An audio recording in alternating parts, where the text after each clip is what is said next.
Hi everyone. So good to have you here. So my name is Ruarashi and I work for Kurapa Moyo, and I'm so glad to be here. I hope everybody can hear me. We can hear you. Okay. Okay, that's good. Hi everyone. So I'm so excited that we are all here together. I mean, we just started and then people can just join through. Yeah. So yeah, thank you all for joining. Let me just stop sharing my screen just for a bit. Yeah. Thank you so much for joining. I'm so excited to have you join this session. And part of our goals is to encourage wellness, and we are doing this webinar to explore the practical ways and accessible approaches to achieve the nutritional goals. So with me today, we have Samantha Hedwig Wadiyo, and she has the BSc Nutrition from Makerere University and also MSc Tech Food Development from University of Tuku. She has also worked in project management under the WFP Food Distribution Project in Northwestern Uganda, which is a food insecure and highly malnourished region. She's also currently doing a freelance as a nutrition and dietary consultant. And our goal today is just to empower you with strategies to achieve your nutritional goals, something which is not costly or complicated. With the resources available, you can be able to achieve your nutritional goals. So yeah, I'll leave this time for Samantha. Thank you so much.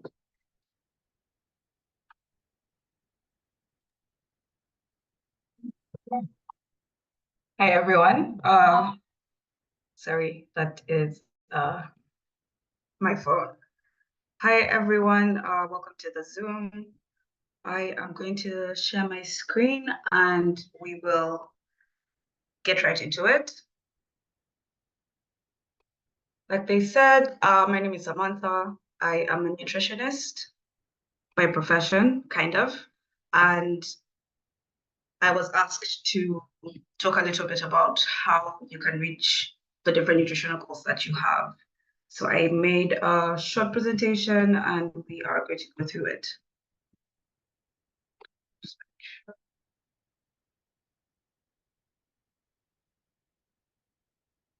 There we go. So the topic is how to access your nutritional goals. So basically, how do we eat to live rather than, live it to eat?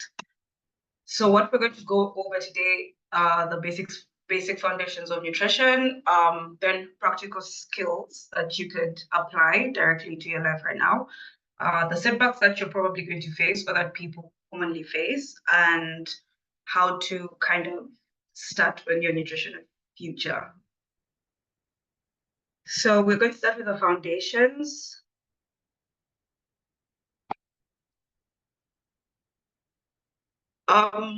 As we might not know, there are two main food groups. That is the macronutrients and the micronutrients. So macronutrients, we know macro means big, and these are the nutrients we need regularly in large quantities.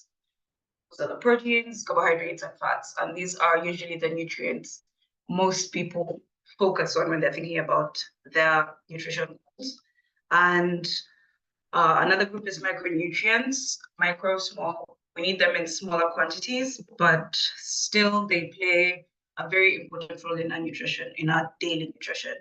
And one thing that most people don't think about is water. It's also an important part of your nutrition. So when you are creating your goals, these are the things you need to think about first. What are the nutrition groups, and what important quantities are they needed?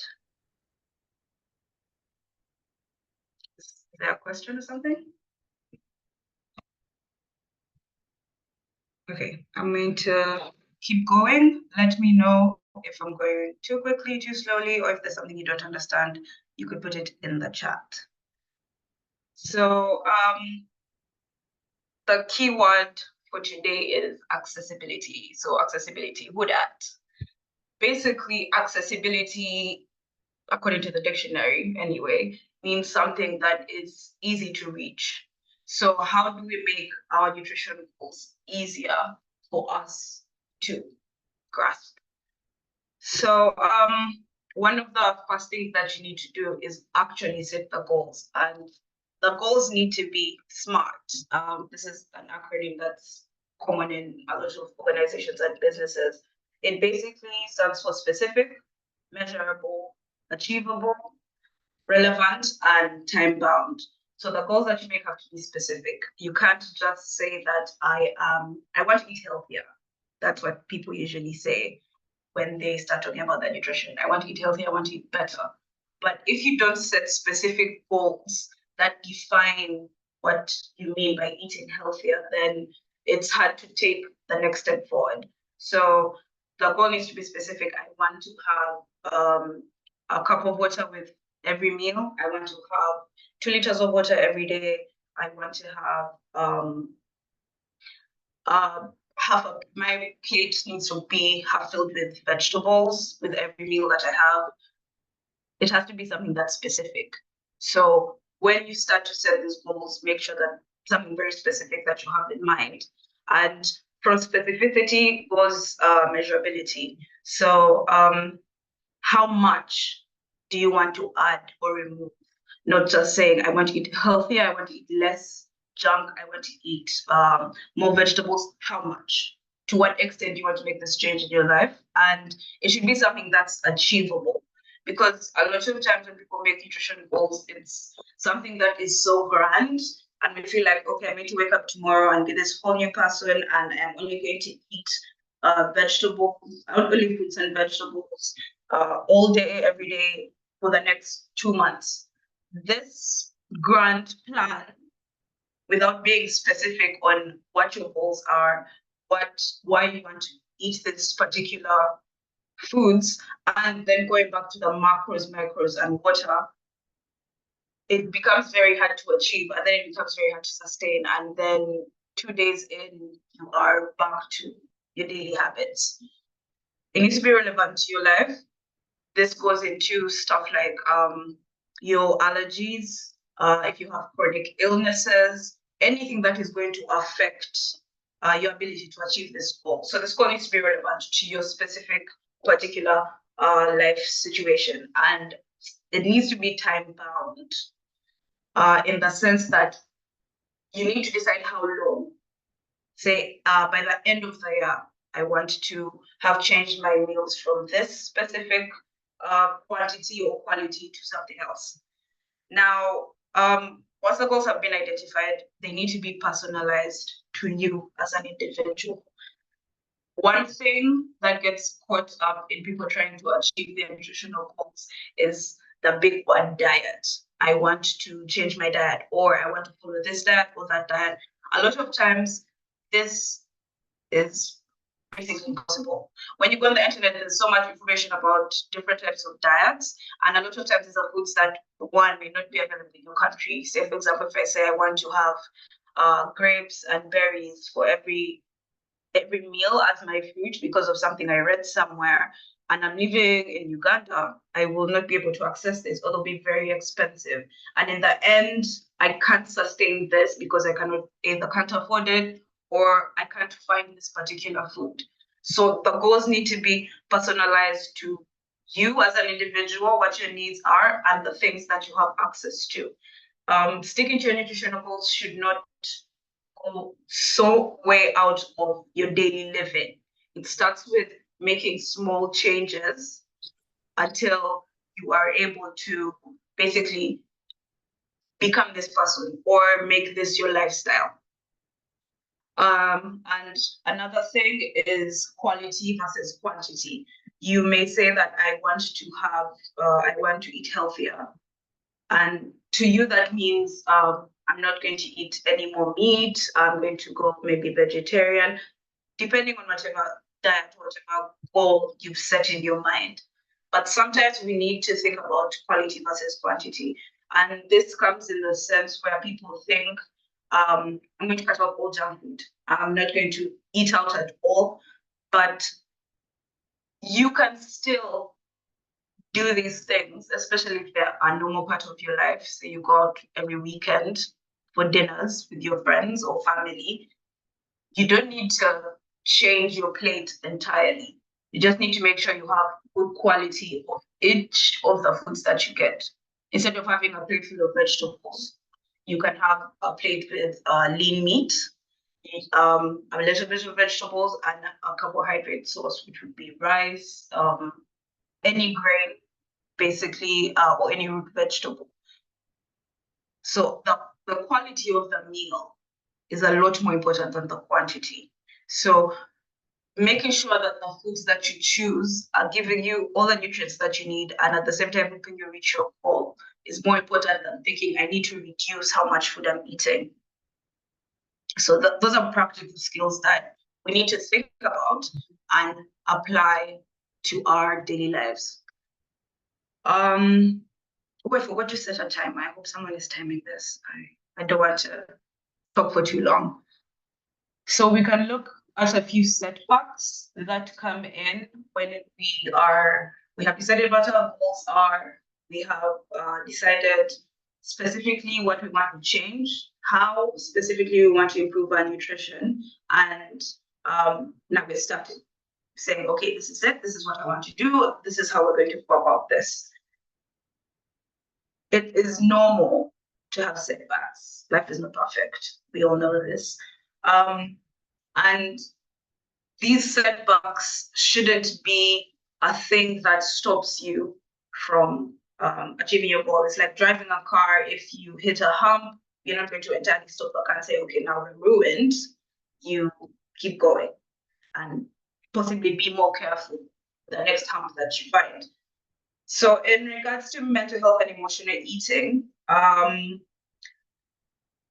we all have bad days, basically. We all have bad days. Sometimes we have bad weeks. Sometimes we have bad months. I have had bad months where I have my nutritional goals. I have the things that I plan to achieve. And for 3-4 months, I feel like I am not able to stick to these goals that I set or stick to the practices I need to achieve the goals that I have set. So the first thing is you need to be easy on yourself. Reaching nutrition goals is sort of like a lifelong process. It's not that one thing also that I noticed, especially when we're doing research about nutrition on the internet, a lot of the information we're given is extremely time bound. Say this is something you have to do for 2 weeks. And if you skip one day and then you've messed up the whole thing, the challenge is totally destroyed, might as well give up. Or you try and try again. I have an example from my own experience. I have a 2-day window. When I have a goal and I'm trying to change the way I'm eating, the first 2 days will go well, but then on the third day, so a lot of times the cravings start to kick in. I'm starting to get stressed because your body does get stressed from switching your nutrition.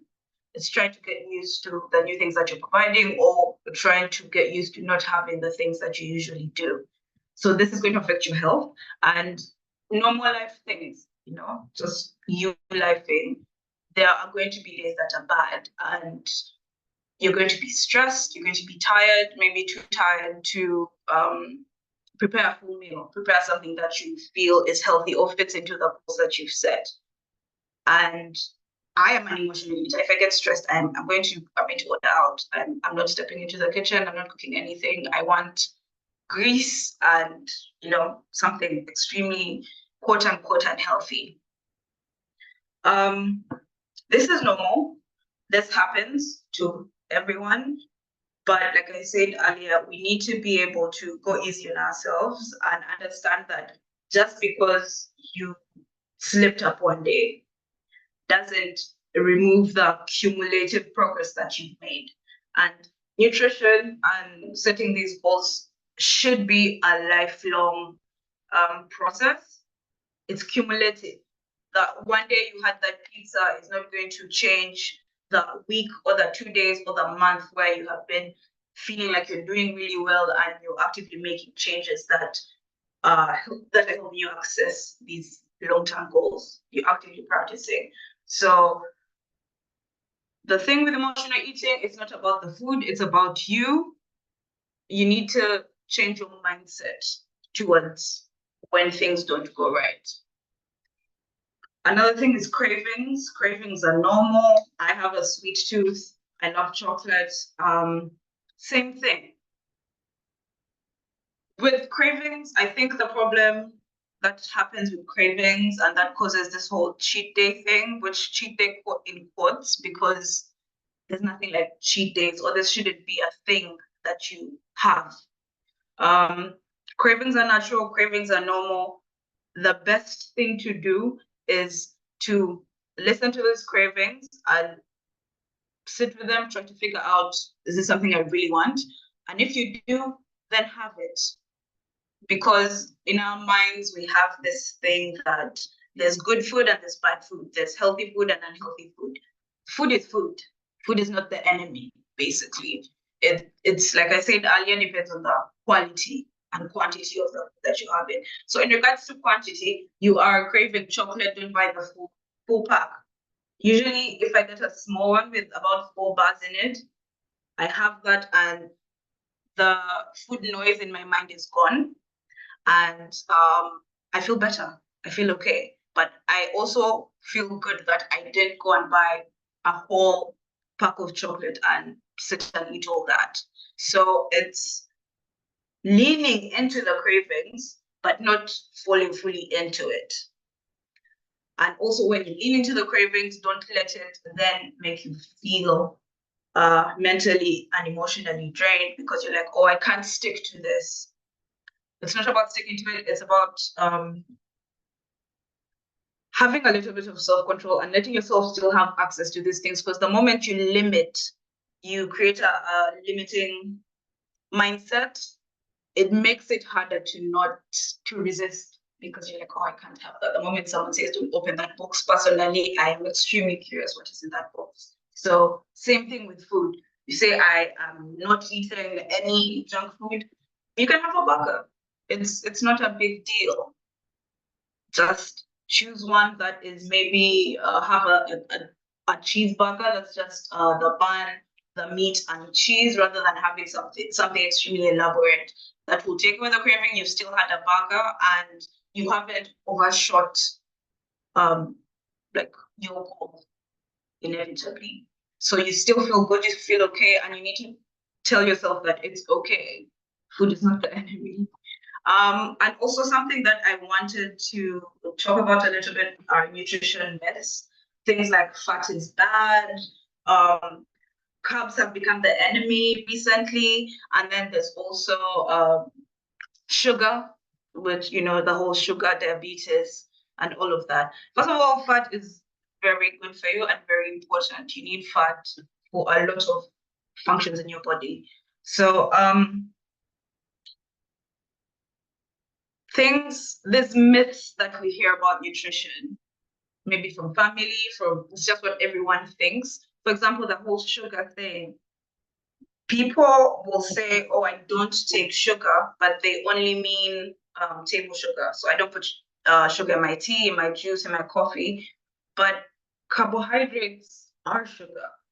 So if you are having bread or a banana, sugar is going to go into your bloodstream. So we need to understand what the quality of the food is. What does this food have? So this gets a little bit more complicated. So it's something you can discuss with a nutritionist. But we need to explore the different ideas of food that we have, maybe from how we were raised or things we hear on TV, on the internet. There's a lot of misinformation everywhere. So it's important that we examine the ideas that we have about food, and to achieve our goals, continue to address these ideas so that we kind of improve the relationship we have with food. And the fourth part is your nutrition future, my nutrition future, our nutrition future. Nutrition is changing your nutrition or reaching your nutrition goals. Accessing them is a marathon, it's a race. It doesn't take 2 weeks.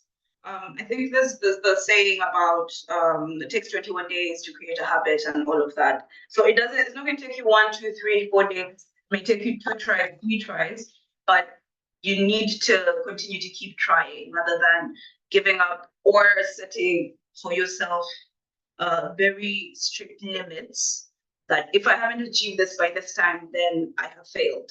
It's a slow process of continuously changing the choices that you make, changing your relationship with food, to inevitably, going to the second point, change your personality, not your habits.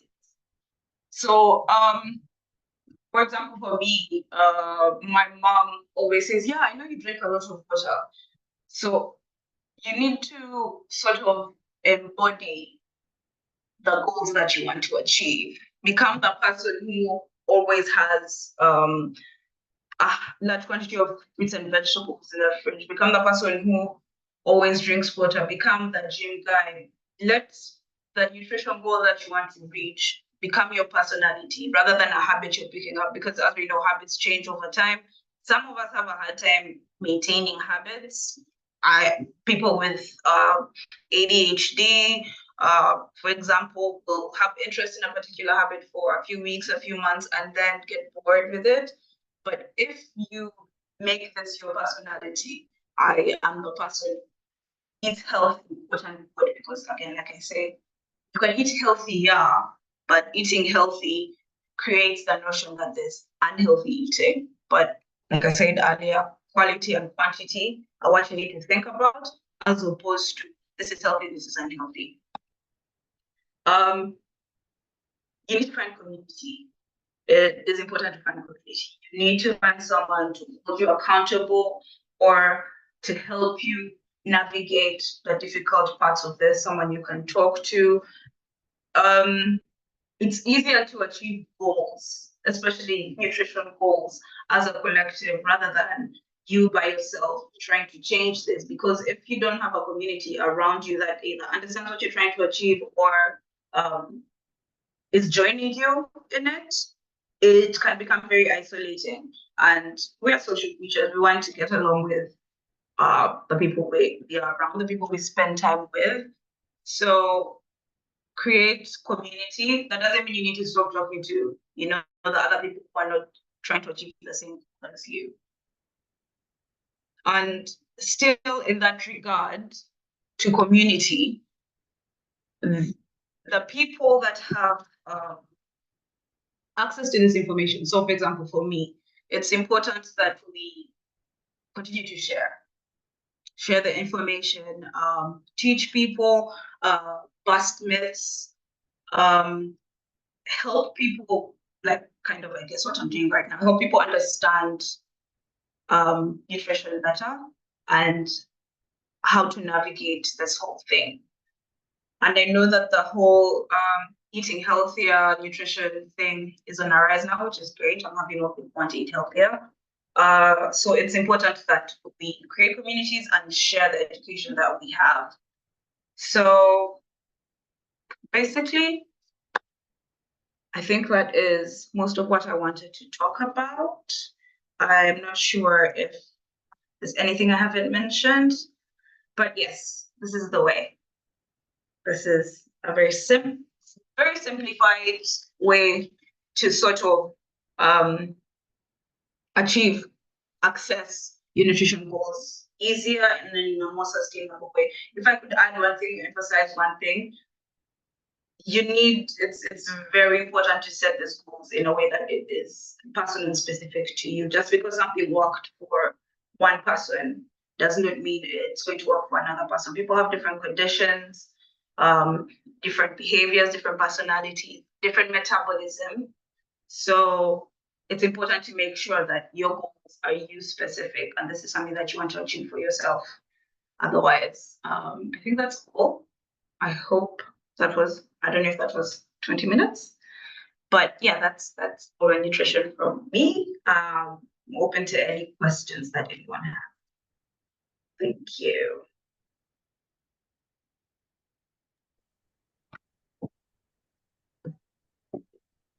Thank you so much, Samantha, for sharing. It was a very insightful presentation, and I really appreciate you sharing those ideas with us. Yeah, like she said, this we're just opening the floor to anybody who have questions regarding what you shared or anything else related to nutritional wellness.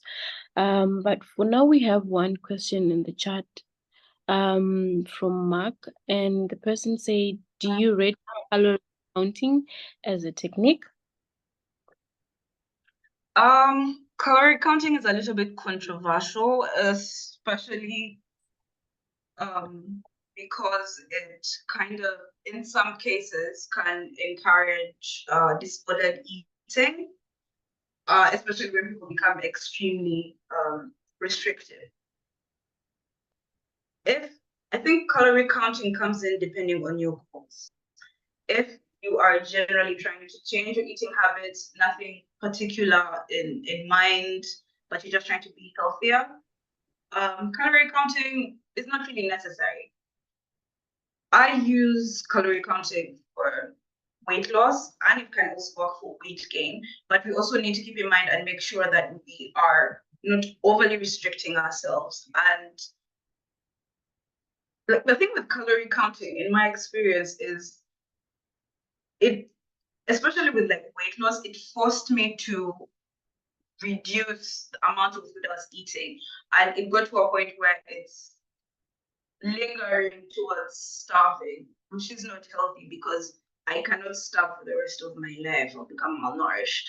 So I think calorie counting in a vacuum can work if it's used for a short time for a very specific goal. But as a general technique, it might not be the best.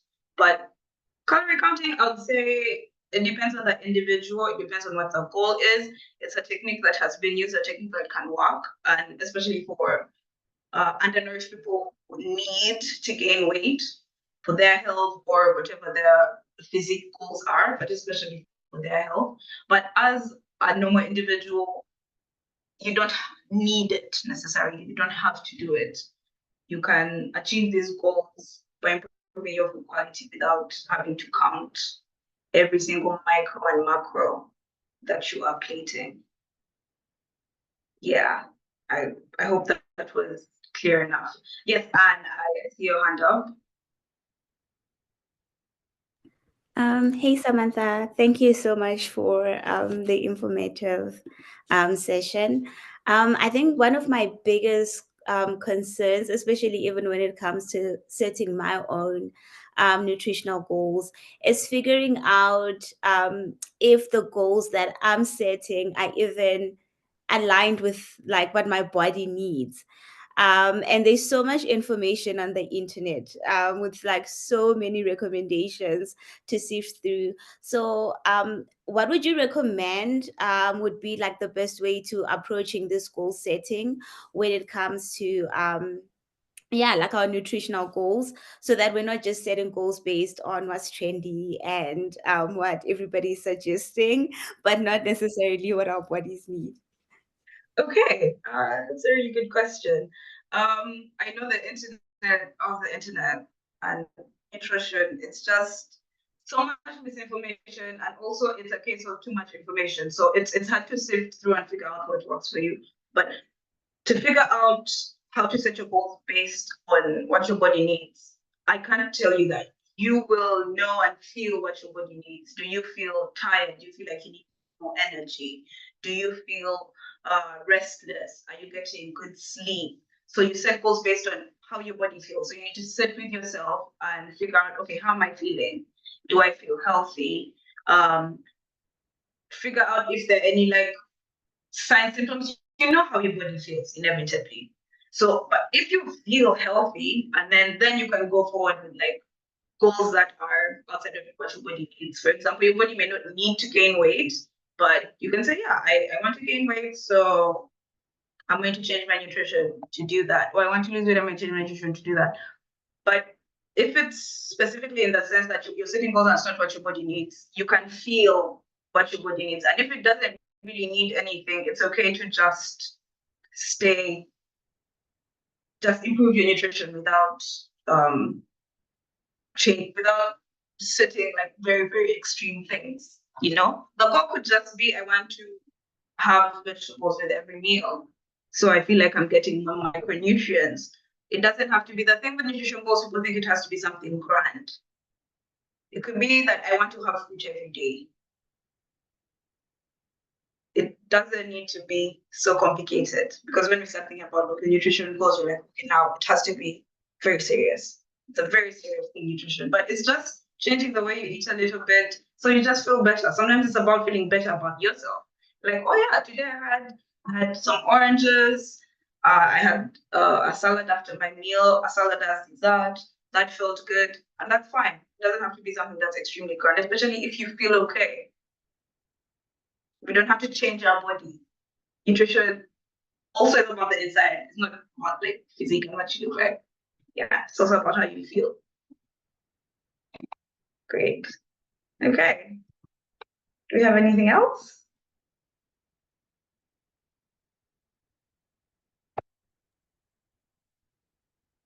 I'm not seeing any so far. Oh yeah, I think I have one question for Samantha. Okay. So Yes. this is building on what Annie said about tailoring a goal that's specific to your body. So you mentioned micronutrients. So sure, with macronutrients, maybe I can track and see that, hey, maybe I want to lose 2 kg. So let me cut my calories by maybe 100. I track on the scale and I see exactly how that's going. But for macronutrients, how do I even begin to sit there and say, first of all, like, what is this vitamin B12? What's zinc? What's magnesium? How much of all of these do I need? Because there's like tons of macronutrients. And how do you even get started on trying to pick the ones that you need and tailor them specifically for your body? Is that even important? Let's get into that. So the thing with micronutrients is, if you're generally eating a normal diet, you are going to get most of the micronutrients that you need. The only time when someone needs to track their micronutrients is when they are deficient, and for your body to show you that you're deficient in micronutrients, it usually goes to the extreme. So normal daily living, as long as you are eating normally, you're eating healthy, natural. I hate saying healthy food. As long as you're eating organic, at least you have organic food in your diet, you are going to get enough micronutrients. And the only time you need to specifically track them is if there's, say, you are anemic or you have a B12 deficiency because of a particular chronic condition. But micronutrients in general, you may not necessarily have to pay very, very specific attention to them. And if you do want to, you need to get a blood test, because it's not like you can, by the time you physically see signs of micronutrient deficiency, that means it's gone like really, really far. I found out about a calcium deficiency after I broke my ankle. So it had to take the bone to break for me to be like, oh, okay, there's a problem here, rather than even if I'd been eating normally. So it's not something you can see in the mirror or track regularly, and that only happens when it's extreme. And because they're micronutrients, you need small quantities. So even one meal, as long as it's balanced, you will probably get what you need. If you really want to track them, you need to go and get blood tests. So they tell you what your levels are, and then you decide, okay, this is the thing that I want to increase, and you supplement either with finding foods that have that particular micronutrient in them, or by using supplements, which I don't entirely encourage, even if I do. But even if I do use them, I don't entirely encourage you to use supplements if you don't need that extra boost of micronutrients. Is that good, David? Did I answer every concern that you had? Yeah, so you did answer quite a lot of it, and that definitely did help quite a lot. So let's say as to get more specific, say someone's a vegetarian, what are they lacking in general in terms of macronutrients, and what could they be proactive on trying to eat more to get as healthy as possible? Okay. For vegetarians, there are two specific things that may arise. Maybe three specific things that may arise. Firstly, there are micronutrients that are only in animal foods. So a lot of vegetarians and vegans may not know that they are actually deficient in this. So B12 is one of those micronutrients. It's part of the B complex. It's a vitamin. If you are vegetarian, you may be getting some B12, but if you're vegan, I would say vegetarian and vegan, you are probably going to be low on B12, or you will eventually become low on B12. So it may be important in that case to use supplements. But a normal person like me who's having meat and eggs and all that, I don't necessarily need the supplements unless I had another chronic condition. Another thing is protein. You may be missing out on some essential amino acids. Essential amino acids are the ones that your body cannot manufacture. Like, you need to get them from, there's some that your body can make, there's some that your body cannot. So of the 21 amino acids, there are about 12 that are essential amino acids. You need to have them through your diet. However, for a vegetarian, there are, because with animal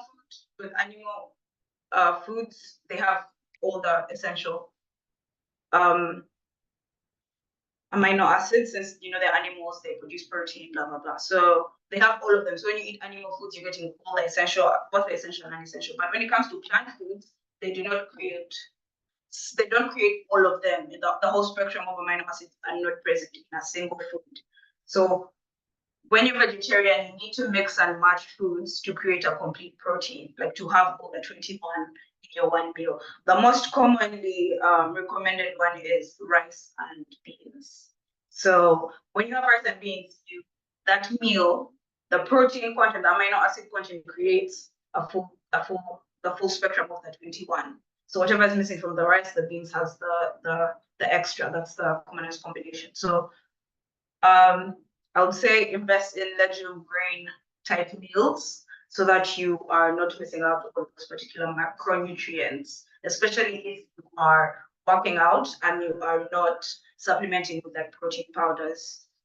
Another thing is possibly iron, but dark leafy green vegetables can help with that. So a lot of times people go vegetarian and they think about what they want to remove without thinking about what they need to add as a replacement. So they'll think, okay, no more meat. So you're going to think, okay, I'll have the rice and the beans without the chicken, something like that. So they don't think, oh, I need to add these foods that I would otherwise get the nutrients from the animal foods. Now, like iron, the meat from animals has heme, which is used to make hemoglobin. So when you stop having the animal source foods, you are going to have a reduction in production of iron. So you need to include plant foods that are rich in iron, and that's especially dark leafy greens. So I hope you're eating those, David. I kind of doubt it though. Yeah. Any other to be honest, not really, but thanks for answering my question. Yeah. So whatever the nutrients that are dense in animal foods, you need to find oh, I like the question. You need to find the plant alternative rather than just eliminating the meat entirely. Okay, so I saw this question about debunk the myth that setting nutrition goals is a thing of the elite. How can a local man earning below minimum wage be involved. So I think I didn't mention this, but in the sense of personalizing your nutrition goals based on your lifestyle and your budget. So I think because a lot of the ways we access this information is from the internet, we assume that this is a thing for the people on the internet. So we're like, oh yeah, nutrition, eating healthy. No, that's for the people with money, because they're going to go to the supermarket, they'll buy the apples and the big oranges and all of that stuff. But us eating our normal local food, that's not a thing for us. We're just going to eat what we eat. But it's possible to set nutrition goals for yourself and manage to achieve them within your budget. Actually, it's a very important thing to do, because if you set very lofty goals, sustaining them and making them a part of you as a person rather than a habit you're trying to adopt becomes extremely difficult. So as a local man on minimum wage, the tools I would give you is find the same thing I was telling David, find the alternative with the same food quality within your price bracket. So you may not be able to buy a bunch of apples or a packet of grapes, but mangoes and oranges in your local market work the same. An elite person is going to say, no, I'm just going to go and buy omega-3 supplements, or I'm just going to go and buy iron supplements in the supermarket. But you have, the market lady also has those greens that you need. So you're like, okay, I want to eliminate red meat. You still have chicken, maybe once a week. Let's not get too fancy. You still have access to cheaper foods with the same food quality. So people, because the whole nutrition thing is very highly associated with the internet and access to all this information, people don't think to apply the same knowledge to what they have in front of them. The guy going to get omega-3 supplements, you have fish in your market. Fish is very rich in omega-3. You need calcium, crush the fish bones into powder. So you have access to these things. Get access to the knowledge and find the tools that are within your reach. It doesn't have to be very fancy with a fancy gym. Make weights at home. I don't know. There's so many alternatives. It doesn't have to be, nutrition doesn't have to be fancy and lofty and expensive. We actually have the healthiest foods accessible to us in the local markets compared to the things that we think we need to buy to reach these nutrition goals. Yeah. I hope that answers it properly. For the local man, we call them Mutu Awansi. Like the lowest person in the caliber. Like you just get on the ground, as they say. You're the person who's down there on the ground. So they can still achieve those goals. And usually with your local meals, whichever country you're in, if it's not processed, actually it's more advised to eat organic than processed. And where are you going to find organic than the market where you shop from, your farmer's market where you shop from to buy your food every day? So you actually stand a better chance to achieve these goals because these things are cheap and available to you. Not someone who goes to the supermarket and buying the processed supplements and this packaged vegetables that have been blanched and they've lost a little bit of nutrients. You're getting the real thing, like straight from the farm. So you actually stand a better chance of achieving these goals. But for me now, I have to go to the supermarket. It's probably going to be packed. So maybe I have to supplement here and there. So it's easier for you and it's cheaper for you, because for me, I feel that it's the opposite. Organic is more expensive than the pre-packed food, and yet it's the organic food that would be quote unquote healthier. Yeah. Do we have any more questions? I hope that was that covered everything. If there's anything I haven't discussed in that answer, you can ask.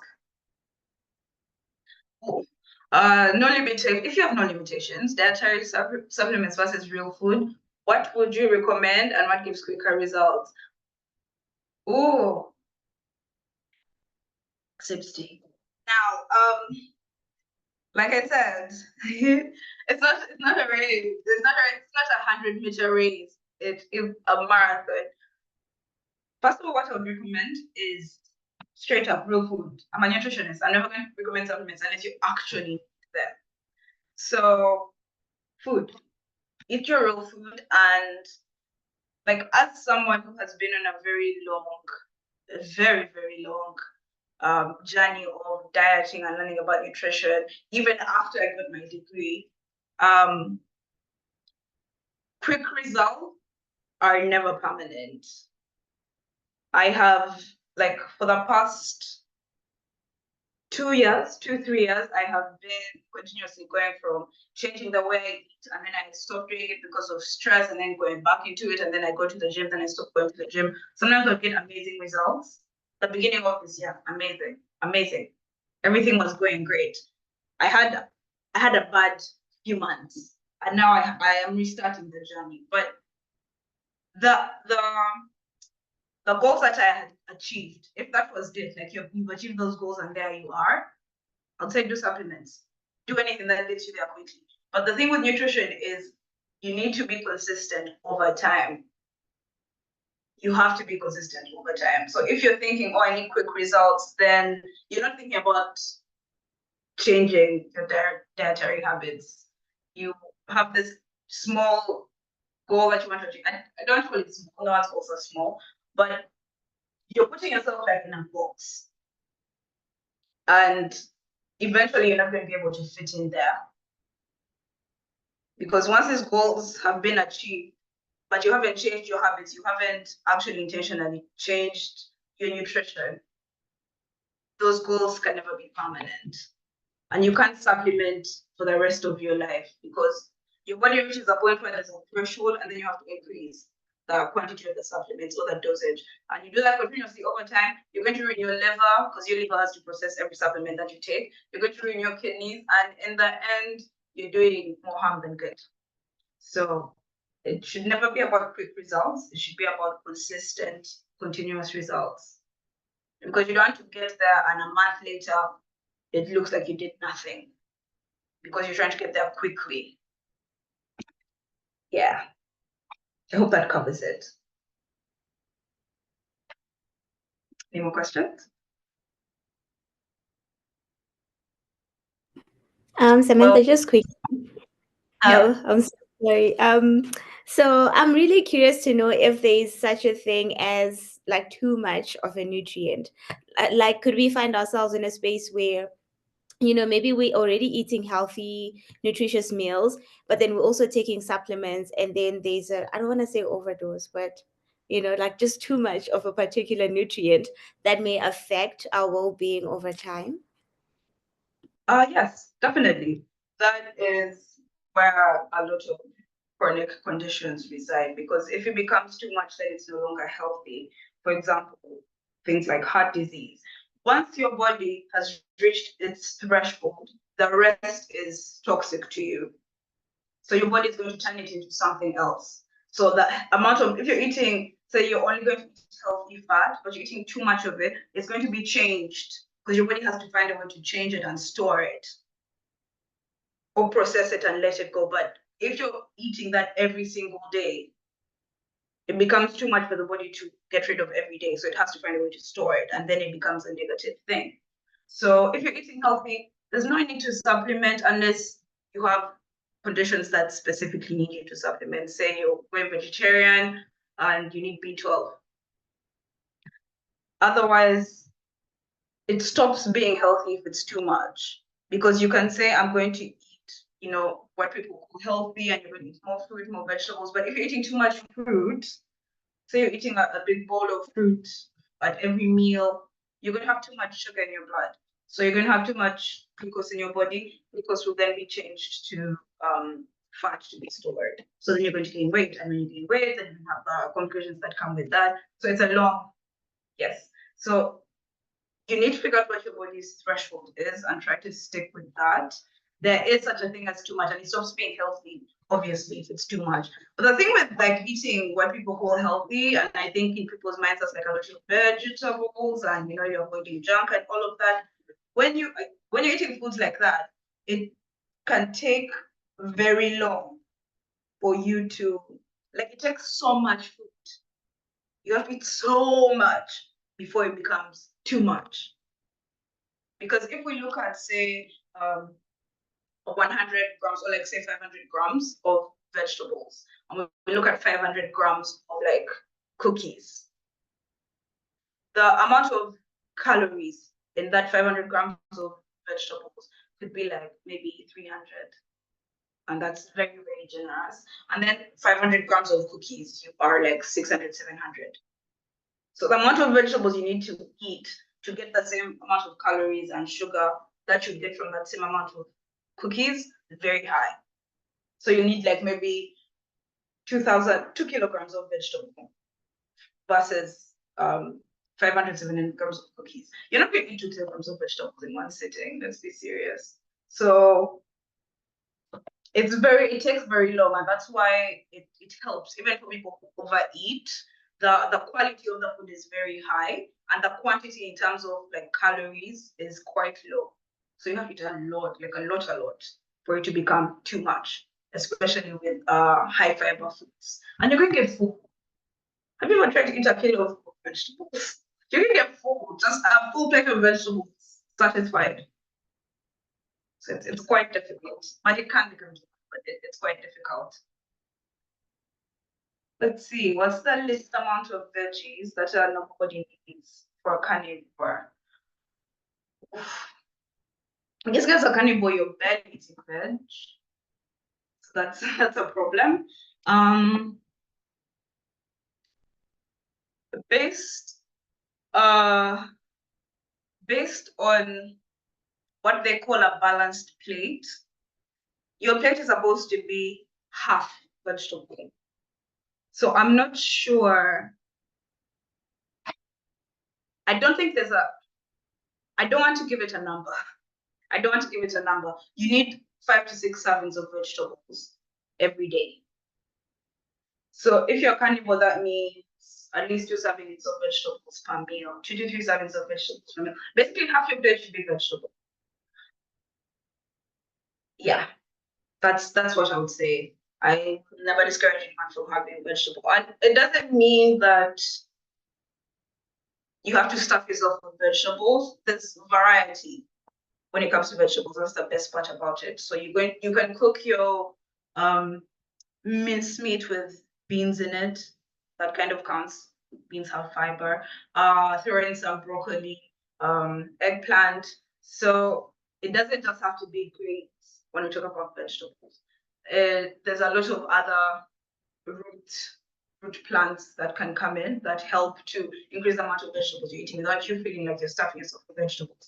And in making sure that half your plate is vegetable, you're not going to eat as much of the rest of the food because they're very filling. The vegetables are very filling and very high in fiber. So I basically recommend the normal amount, 5 to 6 servings. I don't want to eat it in like grams or a particular weight, but whatever size of plate you're using, try to make sure half of it is vegetables of some sort. You can have cabbage, some lettuce, a little bit of avocado. What else? You have carrots chopped up in your meal. You have green peppers chopped up in your meal. You have some broccoli, some cauliflower. It doesn't have to be all those things in one plate. Try to make sure you create variety so you don't get like irritated. I get irritated sometimes. I'll have the same meal for a week and then I can't eat that thing again. So try to make sure you're creating variety, but you need to make sure that you're eating enough. Veggies are very important, especially for micronutrients. And why this is important is it takes very long for your body to show you that you are low in these foods. You are low in micronutrients, and the veggies are a great source of those micronutrients that you need. Okay. I hope that answers your question, Jose. Was it Jose who asked? Yes. Next question, Lamini. Foods that help in balancing hormones. Okay. That's a bit of a loaded question. I would think that this is something that you need to explore with a nutritionist because it very highly depends on what hormones you're trying to balance, what conditions that you have, and what you're currently eating and what you can change about your diet as it is. I wouldn't say there are specific foods that help with balancing hormones, but there are foods that would encourage the production of one versus the other. But that's a much more complicated topic that would take me ages to get through. And yeah, so you can maybe talk to Moyo, and I can see how I can help you out if that's some information that you need. But yes, there's a way to change your diet in a way that helps to balance your hormones. Yes. Do you have anything else? I think that's all. Yep. Oh, yeah. So just one more. Okay, this is more like a final thing, right? Like, what final advice or strategy can you give to us to like help integrate a holistic nutrition into our daily lives? I would say don't overdo it. Start with one thing at a time, because a lot of times when it comes to nutrition and dieting and health, we try to entirely overhaul our whole lives and try to become this whole person. I would say, like I said, set smart goals. So set something specific, but something small, and maintain that for a month, and then start adding a thing at a time, rather than trying to change everything about your nutrition. So it becomes a bit easier. Your body has time to adopt to this habit, and you have time to incorporate it into your lifestyle. And this specific change that you choose should fit into your lifestyle, your budget, and should be something that is personal to you. Like not in the sense that you're copying something you saw on TikTok on the internet. If you may have seen it on TikTok, but find a way to modify it that it works specifically for you as a person, your allergies, your dietary needs, if you have any chronic conditions, and take it a step at a time. You don't need to like change everything about how you eat in a night. Every time I've tried to do that, it doesn't stick. So one step at a time, incorporate one change at a time, and when you feel you've made progress, try to take another step. And one more thing I would add is have an accountability partner, someone you share this with. You can talk about the challenges you're having with. It doesn't have to be a professional, just your friend. Sometimes you just need someone to hype you up, tell you, oh, you're doing so well, you're doing so great, you look very demure, very cutesy, this is working for you. Just to like give you like the encouragement. We all like a little bit of validation. So yeah, I would say yeah, that's a way I would wrap this all up. All right. Thank you so much. Thank you so much for setting aside time to speak with us regarding this topic. I think all of us here have a lot of takeaways. And yeah, thank you so much. I'm grateful that you accepted our invitation. And yeah. Okay, great. Thank you for having me. This was great. I love talking about nutrition. So yeah, this was fun. If you need me anytime, you have my number. Be willing to set aside time for you guys. This has been fun. Thank you so much. Thank you.